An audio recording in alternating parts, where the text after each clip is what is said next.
All right, hello everybody. I am Marc LiVecche. I am the executive editor of Providence Magazine, a journal of Christianity and American Foreign Policy, as well as a Stockdale Research Fellow at the U.S. Naval Academy. And I am delighted to be here with Phil Klay, who is a Marine officer and currently a writer.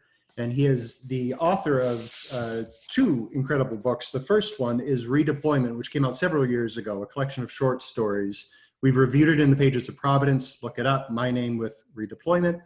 And just today, just out, his second book, his first novel called Missionaries. And this is going to be the subject of today's conversation. So Phil, thank you for coming, or thank you for being on Zoom. Yeah. Could you say just one or two words about who you are, and then we'll jump into a review of your remarkable book? Sure, yeah. As you mentioned, I was in the Marine Corps.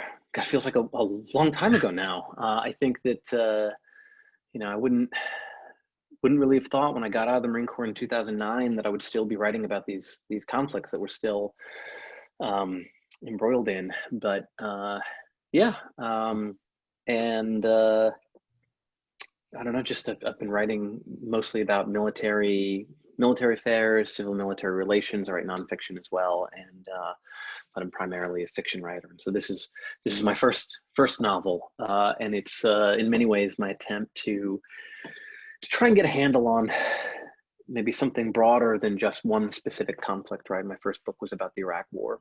Mm-hmm.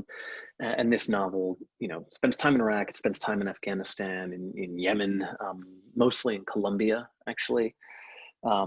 And it's in some ways trying to get a handle around not just sort of 21st century war in the way that it's somewhat importantly different in a kind of globalized world where everything is connected, including how we kill.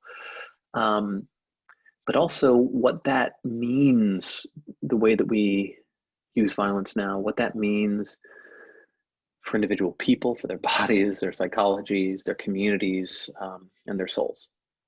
Oh, that's brilliant. That's fantastic. You're preempting half of my questions already, so this is perfect. We're completely on track. This is great. You've already said that the book is about people, right? And Yes. you open up with this great. I wish we could read long sections of the book, but that would be a bit of a spoiler. So just go out and buy the book and read it yourself. But you have this opening almost disquisition on personhood. Yes. Where you say, and I will read a couple short sections of it. I mean, really the initial pages, where you say, most people think that a person is whatever you see before you, walking around in bone and meat and blood, but that is an idiocy. Right? Bone and meat and blood just exists, but to exist is not to live. And bone and meat and blood alone is not a person. A person is what happens when there is a family and a town, a place where you are known, where every person who knows you holds a small, invisible mirror, and in each mirror, held by family and friends and enemies, is a different reflection. Then you go on to say, a person is what happens when you gather all those reflections around a body. So what happens when one by one, the people holding those mirrors are taken from you? It's simple. The person dies, and the bone and the meat and blood goes on, walking the earth as if the person still existed, when God and the angels know he doesn't. So fantastic, heartbreaking, all of that. To be a person is so much different and more important, I think, than to be simply an individual. That we could probably talk about that all day long, about what that distinction is. If you want to touch on that, do. But I want to use that as an introduction. Your book has there's a carnival of characters, but four primary ones. And I'm wondering if you could say, who are those four persons that shape your novel primarily? And why are those four persons' stories worth telling? Sure. So the initial impetus for the book, I wanted to get, a sense of, as I was saying, this kind of modern system of war, right? So for me, in terms of war writing, I always think to David Jones, the great World War I poet, who wanted his writing to be incarnational, right? And, to sort of bring you sort of this physical immediacy to the writing. And I think that's really critical for war writing and discussion about war, which often sort of evaporates off into abstractions. And yet, how do you retain that in the modern world, where you can have a Colombian mercenary on an Emirati airbase watching a Yemeni tribesman over a Chinese-made drone before killing him with an American-made missile, right? What does that mean? And how do you talk about the way that the world has become that way, where that's possible? Well, one way to do it is to put it into the stories of very concrete, specific people. And people who are part of different institutions with their own sort of institutional prerogatives and inertia, and their own desires and ideals, right? That sort of clash against the pragmatic demands of the world as they encounter it. And so, you know, if you think about the narrators as being at sort of different ends of a spectrum in terms of where they exist in relation to the sort of ground experience, right, where the violence is done. The first narrator who you just read from is Abel, and he's in that passage is talking about what happened to him after his town is destroyed, right? It's due to the violence in Colombia. And you can probably hear echoes of sort of Jacques Maritain in that particular description of what a person is. And he ends up in this kind of right-wing paramilitary group. And what he ultimately wants is to be embedded in a community again, right? And then at a sort of higher level, you have Juan Pablo, who is an officer in the Colombian military, right?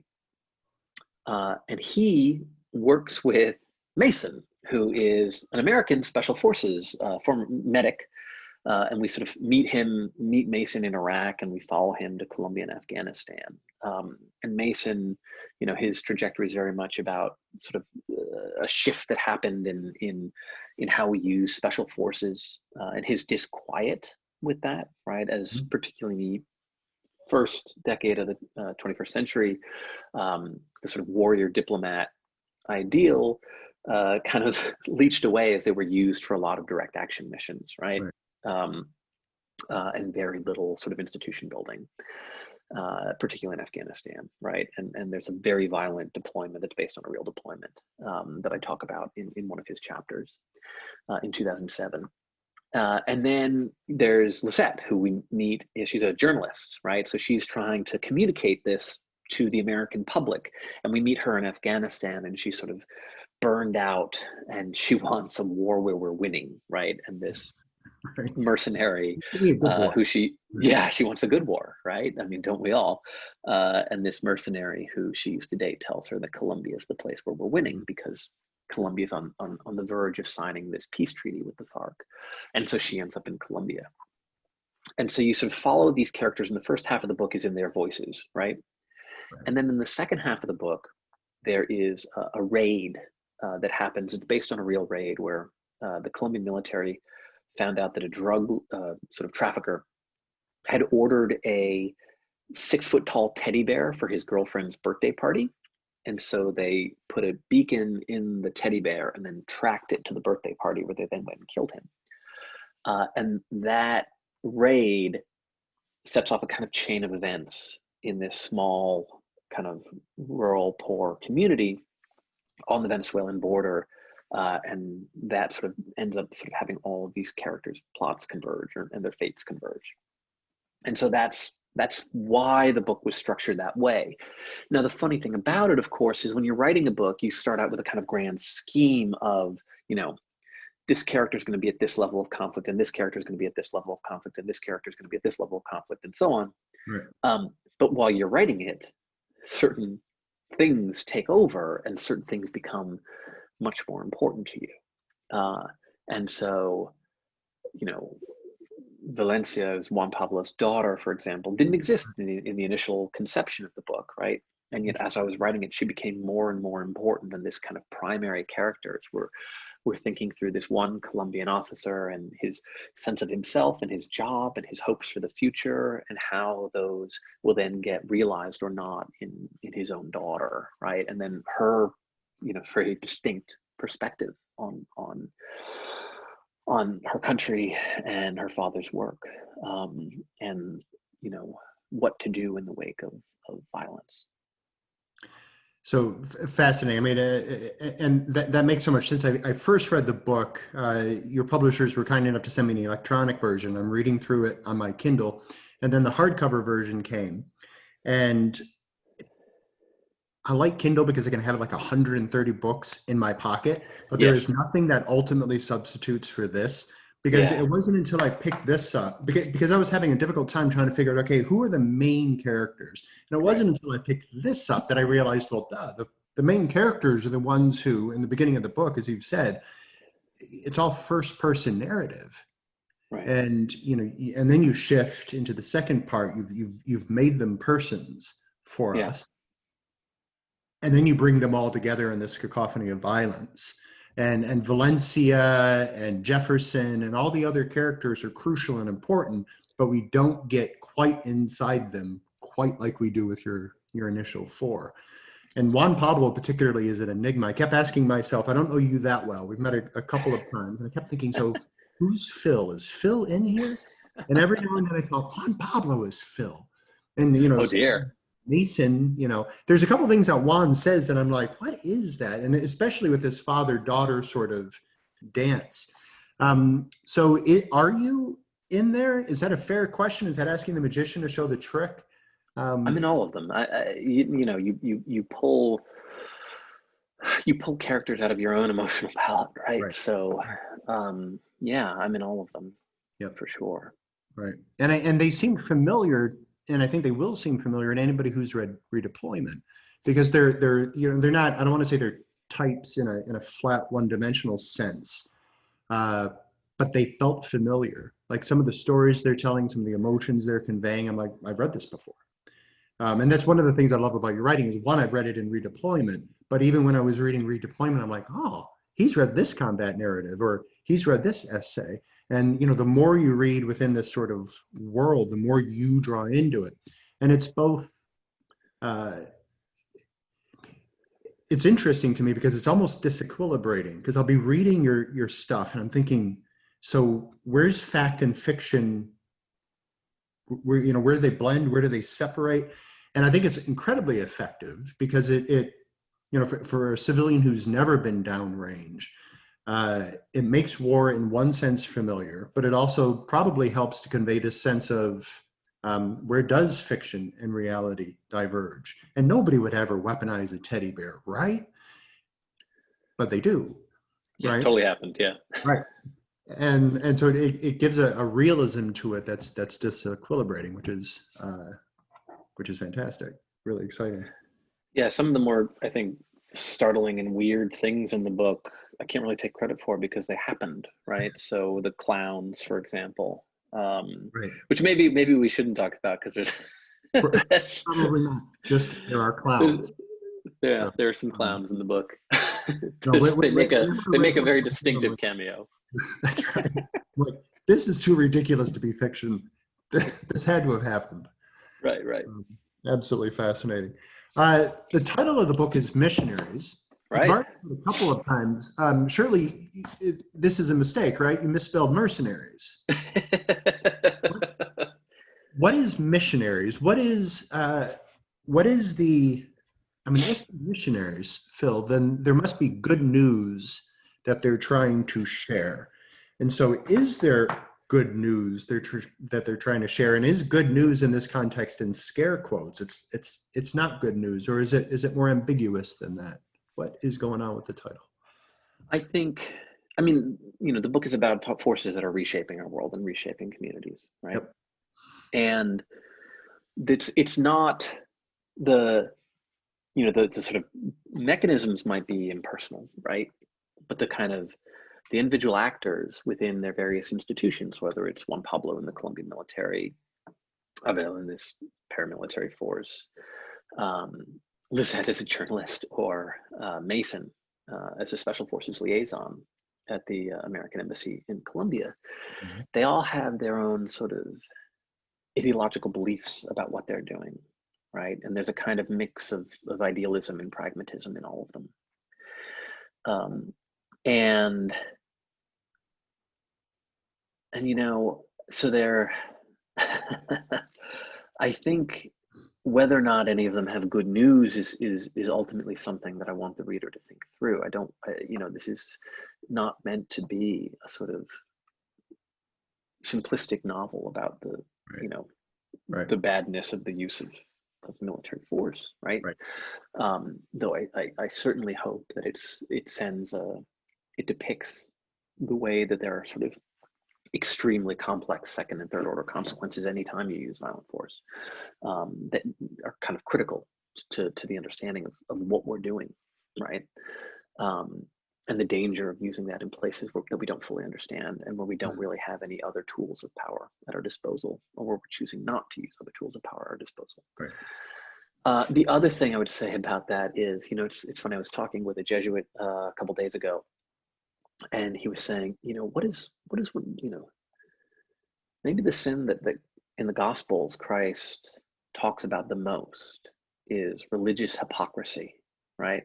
Hypocrisy, but specifically religious hypocrisy. And he said to me, this is a Jesuit, he's in his 80s. He says, for all the years I've been a priest doing confession, no one has ever come to confession and said to me, I have been a religious hypocrite.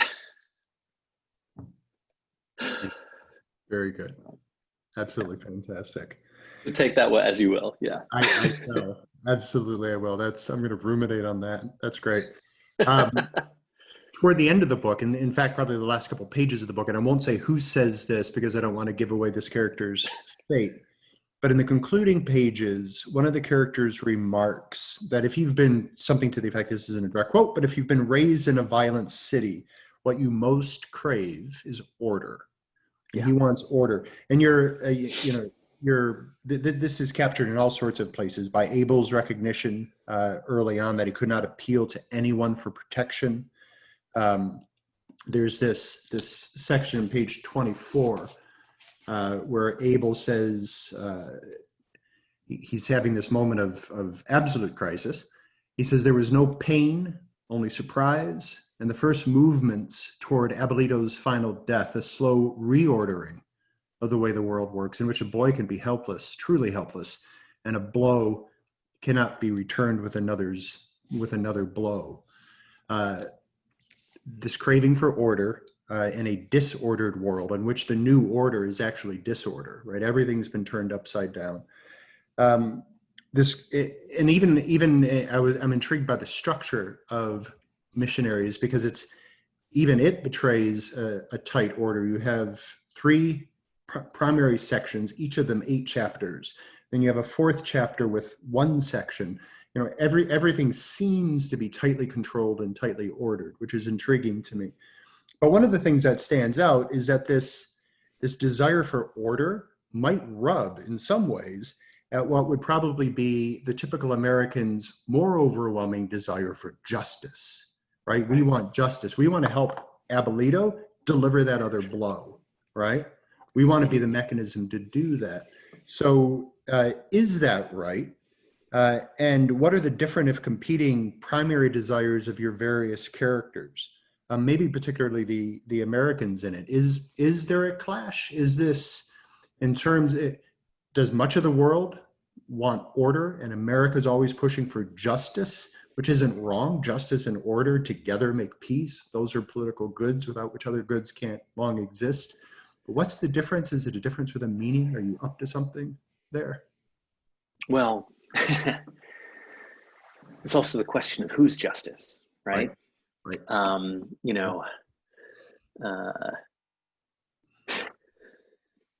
Justice in the hands of the powerful is often just another mechanism for injustice. Bernanos pointed out to us in Diary of a Country Priest. So there's also, at one point, Valencia raises the question of mercy, right? Which, of course, is an evasion of justice. That's right. That's right. And requires a different sensibility to embrace, right?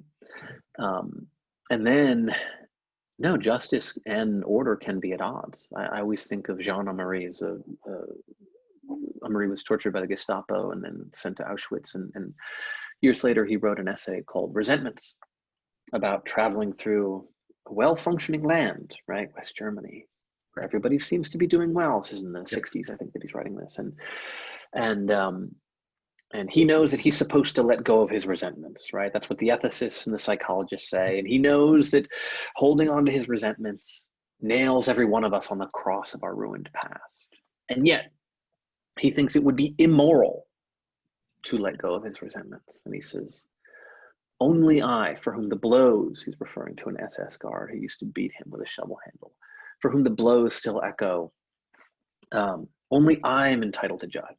Not was, the SS guard, and not society, which cares only about its continued existence.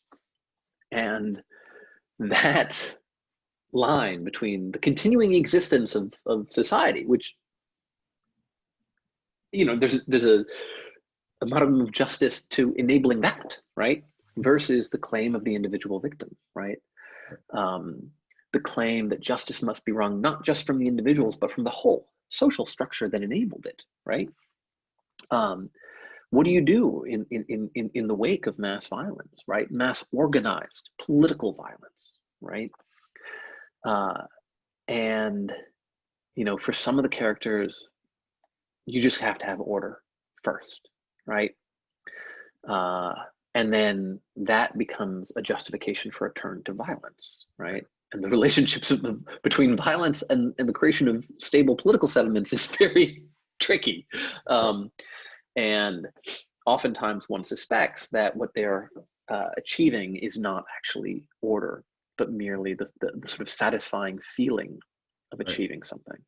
Right. There's a bit where Mason is watching this raid where they take out a drug lord, and you know, it's like, these sorts of things never really change anything. They never make a dent in drug trafficking, right? Mm. But he says there's something satisfying about watching the operation of a smoothly running machine, right? And so, and then there's justice, right? And then the question of, you know, is it possible to create political stability or a place where sort of mercy can exist, where wrongs can be acknowledged but moved past, right? Which is what some of the activists that you meet later in the novel are trying to do. But of course, they end up enmeshed with the local power structures as well, and having to navigate them through sort of very challenging decisions at various crisis points in the book. And so, you know, those questions, I think, of order and justice and mercy and, you know, and the ultimate functioning and flourishing of communities is an important question. There's a, you know, at one point, Juan Pablo is thinking about this politician that he meets who, you know, takes pride in actually representing her district, and he's like, yeah, but that district is like, the power structure of that district is you know, more bound up with you know, narco trafficking and various you know, criminal and non-state actors than with, you know, actually the actual government power structure. So what does it actually mean to represent that place in a real way? And, you know, so exploring those questions is a kind of recurrent theme to the book, and you get it through different characters and the choices that they make. And then also the sort of the tools that they have at their disposal are going to relate to the institutions they're a part of, right? Mm-hmm. And one of the things I think, you know, if we look at, that concerns me, is if we look at the past 20 years, right, of American wars, one of the sort of, I guess, intellectual lessons that we have learned in theory is about the limits of violent force for achieving political stability, right? For stable outcomes as a result of military intervention, right? That a much broader sort of set of tools must be employed. That's what we've learned intellectually. But if you look at what we've done institutionally, right? We have allowed those other tools to wither. I mean, just looking at what has happened in the State Department is a prime example, right? And built up a tremendous capacity for, say, targeted assassination, right? Which is one of the things that the book looks at, right? And there's also actually a sort of interesting parallel or interesting sort of case study for the kind of cross-pollination between wars that the book is interested in. So, you know, to give a kind of quick gloss, Joint Special Operations Command is doing 12 raids a month in Iraq in 2004. They're doing about 250 in 2006, right? That's not because the Navy SEALs went to the gym and got more buff and, you know, more worthy of memoirs. it's because they, the way in which we did sort of targeting changed, the system changed, which was not just about a direct action unit or an intelligence service or technology, but rather about the ways in which you combined all those things together, made the process a very smooth functioning machine. And as one of the characters says in the book, right, if you know, most people think a kind of Navy SEALs doing a raid is kind of cool, and most people think a drone strike is kind of creepy, right, because it seems like inhuman. Mm-hmm. But from the perspective of the targeting system, Right. that's just the Phillips head and the flathead screwdriver at the end of that system, right? And that system we can apply in other countries. And we actually helped the Colombians do the same type of targeting in Colombia in the mid-aughts. But what's even more interesting is that mechanism has roots in the hunt for Pablo Escobar, right?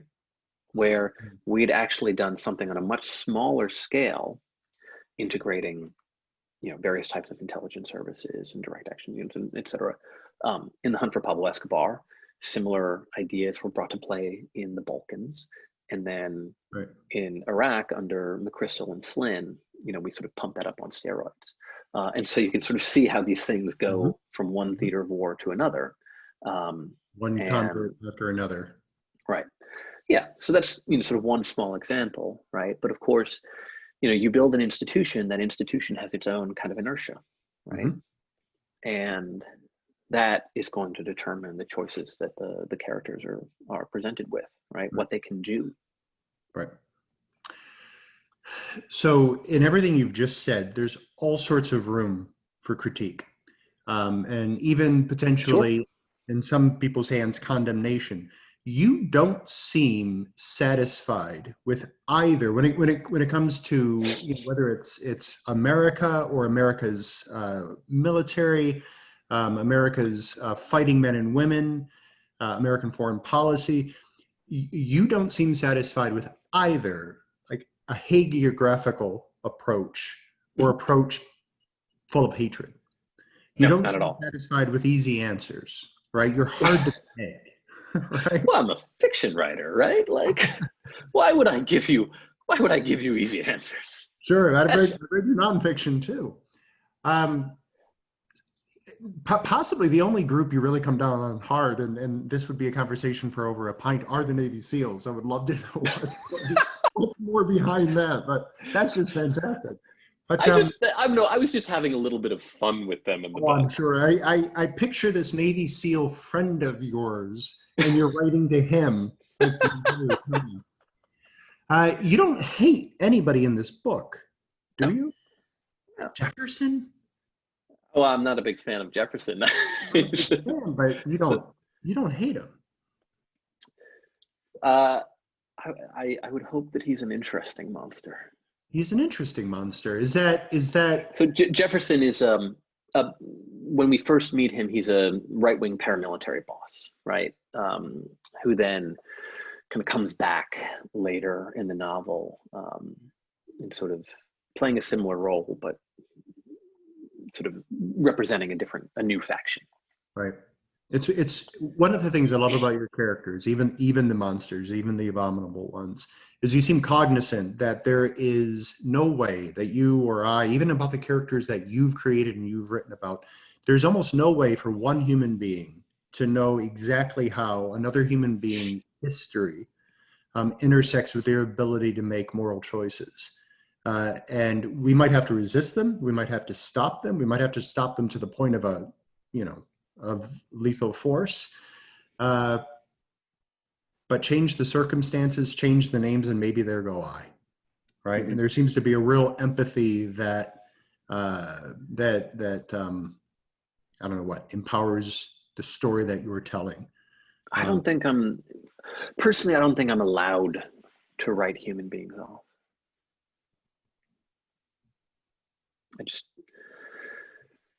I think it's falsely consoling when we do that. Mm-hmm. Right. Yeah. If there's anything that I find you unsparing against, it's probably sentiment and easy pat answers, which is possibly why I love your writing.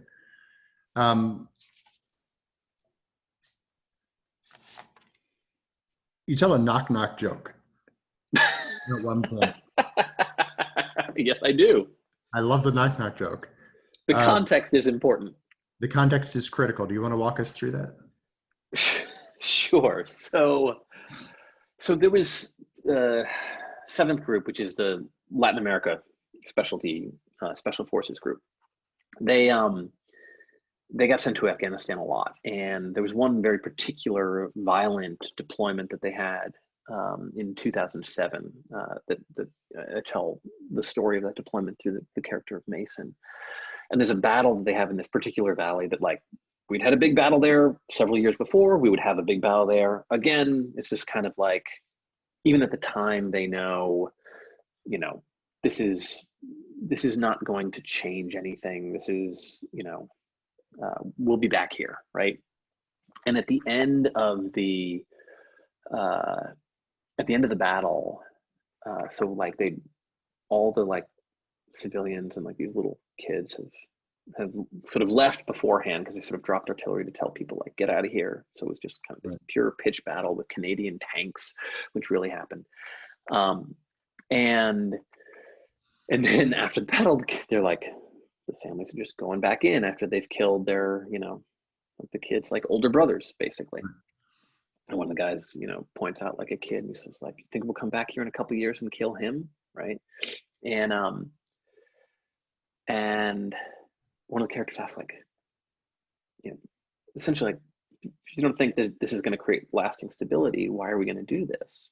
And the character, I guess we can just do it. This is knock knock. Who's there? 9/11. 9/11 who? You said you'd never forget. And it's just this very dark, cynical sort of like, no, that's not, you know, that's not it. Like, maybe it was once what we're doing here, but it's become so separated from that at this point. Which in many ways brings us back to persons, and that this novel is centrally, after everything else, after the reflections on American deployment of force, on power, and the changing character of war, after all of that, the novel is about people. Yes. And some of the people that you, I think throughout your writing career have been most concerned with, and rightly so, are those combat veterans redeploying home. And yes. I think we first met in Washington, D.C. over a coffee, and you were on your way to a think tank to discuss moral injury. Mm-hmm. And you see that throughout here. After redeployment, after missionaries, after the knock knock joke, we said we'd never forget. Have we? Have we taken care of our own as they've come home from the combats that we've sent them to? Well, it's complicated because in some ways the reception has been amazing, right? Right. The new GI Bill is incredible. Mm-hmm. You often get a very warm reception from people, and you know, sometimes veterans complain about thank you for your service. I think it's certainly better than the alternative. I think it's important to actually have a sort of public ritual that acknowledges a relationship between military service.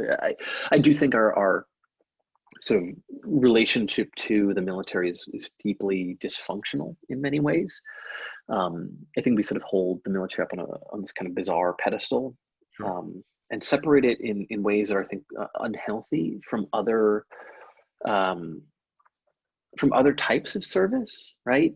You know, I always think about Washington's farewell orders to the Continental Army, telling his men to, you know, prove themselves not less virtuous and useful as citizens, and they were, you know, persevering and victorious as soldiers, right? That the work of peace is as honorable and as important as the work of war, right? And this is your task now. And I think that, you know, there are veteran organizations that have very much taken on that mission. I think of a group like Team Rubicon as a kind of perfect example. But I think that a greater appreciation for civilian life within the military itself too, which plays into this all the time, is important. because we don't want to have a warrior case that feels separate from their fellow citizens.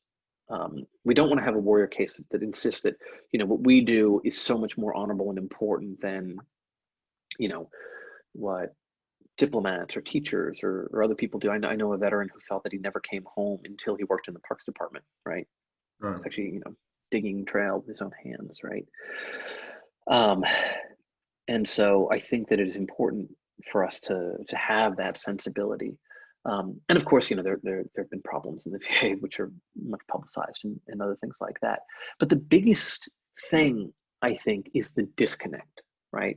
Mm-hmm. That you can have a GI Bill, you can have all these things, but if we as a society are not taking the moral seriousness of war seriously, right, then that is always going to be wounding, and it should be. And I think that our political leadership bears a lot of blame for that. I think that, I will never forget in 2015, so the Obama administration pulled troops out of Iraq, and then after the rise of ISIS started introducing combat operators, but they were saying, oh, we don't have boots on the ground. They might end up in combat situations, but they're not in combat. These like weird, tap dancing around the fact that we were back at war, right? And killing people overseas. And Susan Rice was an event with active duty military and a lot of like 4-star generals and people from the NSC, and also about a dozen severely injured troops. And she said, one of our proudest accomplishments is ending the wars in Iraq and Afghanistan, right? And somebody went, right? Because it was just like, oh, you're lying, right? But of course, the wars are currently waged in a way that is designed to be out of the public eye. There's a heavy reliance on drones and special operations type troops, right? There's a huge lack of transparency from the Department of Defense that has only worsened in recent years. And Congress, I personally, I think if we're going to be killing people overseas and sending people overseas, I think the president should have to go before Congress, I don't know, every 2 years and say what we're doing, what the goal is, what it'll cost, what the benchmarks of success are, so that if he has to go back in 2 more years, we can actually see whether we've achieved anything. And then every member of Congress should vote on it, because otherwise, what are you there for, right? The military is a huge part of what we do as a country, right? Just look at, what the place that it makes up in our budget. Right. And it is the most morally fraught thing we do as a country, war. Mm-hmm. And yet we have sort of ceded everything to the executive. It's done at a level with very low visibility. Our elected officials have punted on the responsibility to do serious oversight and to actually, vote on things. And so of course you're going to have a disengaged public, right? Of course you will. And I think that is a very serious failing. And I don't think it's unrelated to the sense of alienation and anger that some vets feel when they come back, because in theory, we're doing this, we're representatives of the American people. And yet this sort of chain of connection between the attitudes and decisions of the average American citizen and voter is so attenuated when we get to, some American military man dying in Niger. Right. That's right. No, that certainly resonates. I mean, I'm a scholar of the just war tradition. There are bits of the just war tradition that continually sort of fall out of focus. One of the elements, maybe not a deontological element, but one of the elements is public declaration of war. And I think a part of the wisdom of that is precisely what you're saying, is that if you compel yourself to have a public declaration that, what I've got to do, I've got to be able to articulate the case. I've got to be able to go before my constituency and say, this is why this is going to be worth treasure and blood. But, that's too easy to not do that. I've got a question about the cover, and then I would love for you to conclude. I'd love to talk all day long, but you've probably got other things to do, and we should move on. But I want to conclude with asking you just to read maybe one of your own favorite sections. But the cover is intriguing to me. I'm going to compare you to Dante, if that's okay. So Please. Yeah, I mean, who would say no? So Dante wrote a letter to one of his patrons, and in it he said many things, but one of the things he was talking about regarding the Divine Comedy is he said, look, words can work at several levels in different senses, and there were 4 of them we listed. I just want to touch on the first 2. He says there's the literal sense, right? There's the meaning of the words themselves, the literal, but there's also an allegorical sense, what the literal signifies. And so you've already said this is a book about Colombia, and we see it on the cover. That's the colors of the Colombian flag, right? You've got your yellow, you've got your blue, you've got your red. Is it operating at a different level as well, though, than just the literal, a novel about the conflicts in Colombia with other conflicts drawn in? Does Colombia simply stand on its own, or does Colombia signify for you something else? Why Colombia? Well, it's been the largest recipient of military aid in the Western Hemisphere since the end of the Clinton administration. Actually, Joe Biden was one of the people who was instrumental in putting that together. Initially sort of designed for kind of militarized response to drug trafficking, right? Which,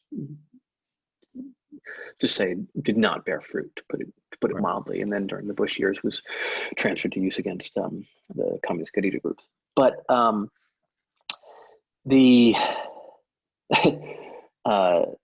there's also just the connections are so many. Every ambassador that we've sent to Colombia post 9/11 has ended up involved in the Afghan conflict in some way. 2 of our ambassadors to Colombia, their next posting was to be ambassador to Afghanistan, right? Colombia was sort of the case that people would use to suggest that a more kind of counterterrorism approach could be successful, since there was a tendency, I think especially during the latter half of the Obama administration, to sort of overemphasize the role of targeted killing in Colombia, and what it had done in terms of the conflict there.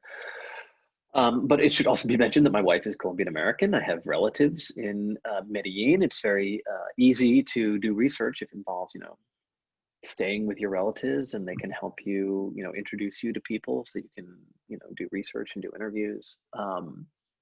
And it's also just a fascinating, complicated conflict, where that I think is a kind of perfect illustration of a lot of the things that were concerning to me. So that's why. Right. No, that's why Colombia. That showed, and it makes a little more sense now to know the family connection. But your deep research was evident, and it really bears out, and it really makes a unfamiliar situation very familiar. And it also serves well because Colombia is unfamiliar, and I don't necessarily feel as involved in Colombia as I might with Afghanistan and Iraq. And so through Colombia, I can begin to understand what went on in the Middle East maybe a little bit more clearly. Yeah, I think that sometimes people, because they have sort of set political opinions about the wars, there's another level that I want people to think about. And so taking you to a conflict that might be more unfamiliar, and yet which we as a country have been intimately involved with for decades, is I thought was useful. Yeah, that's right. Just one other comment on the cover. I hope people can see this. You've got either fighter planes or unmanned aerial vehicles turning into a dove. Somebody asked, are they hunting the dove? Maybe they're hunting the dove. Is this irony? Is this what is this? Because you said earlier that you don't have you don't completely dismiss the role of power in the world, but is there did you select the imagery, and how would you interpret the imagery? It's funny. Of course, I did not do the cover, though I think it's a brilliant cover. I really do. And I'm going to just find this very quickly because there was a very smart review in the Sewanee Review that talks about that cover specifically. And so Kelly Fierra-Durek is the one who did it. And so I'll just read from her review.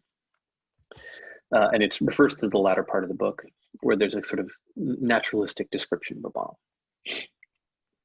This is the ultimate act of wishful thinking for these warriors, to anthropomorphize technology, to dream it back to nature. The image on the cover of the US edition of the book shows fighter planes turned into birds.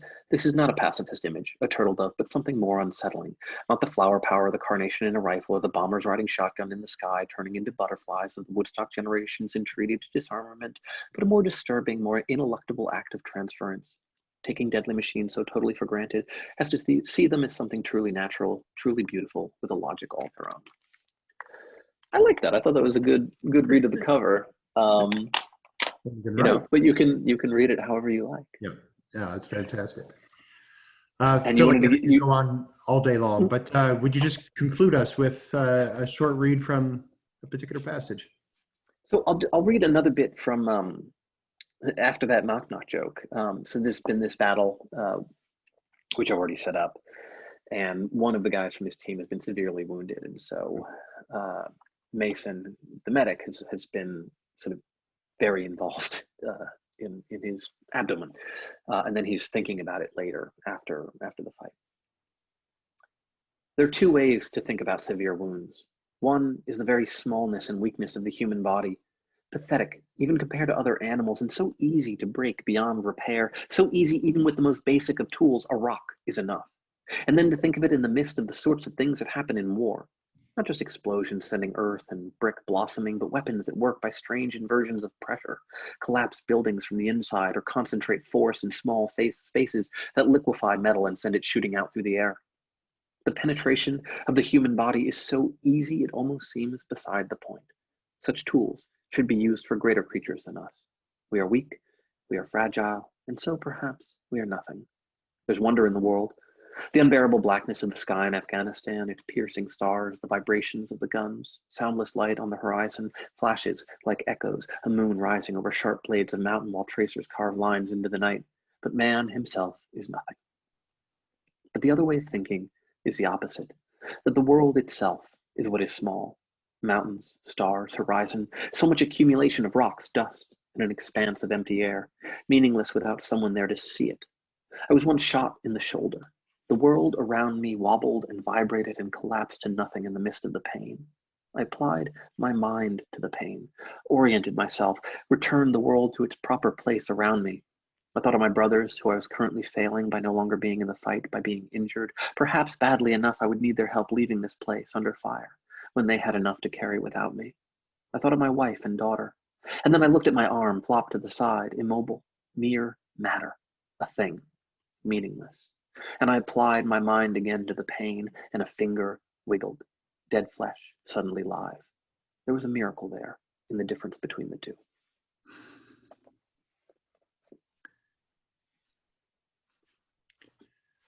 Shakespearean, biblical. Should that pass without comment, or would you like to conclude with? I think that's fine. That works for me. Phil Klay, the book again is Missionaries. We'll post a link in our program notes. Thank you for the book. Thank you. Thank you for writing it. I wish it all success. I hope we can do this again.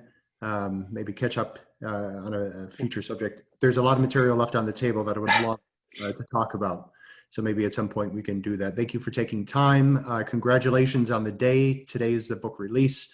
I wish it much success, and I look forward to the next one. Thank you so much. No, thank you, Phil. God bless. Be well. Take care.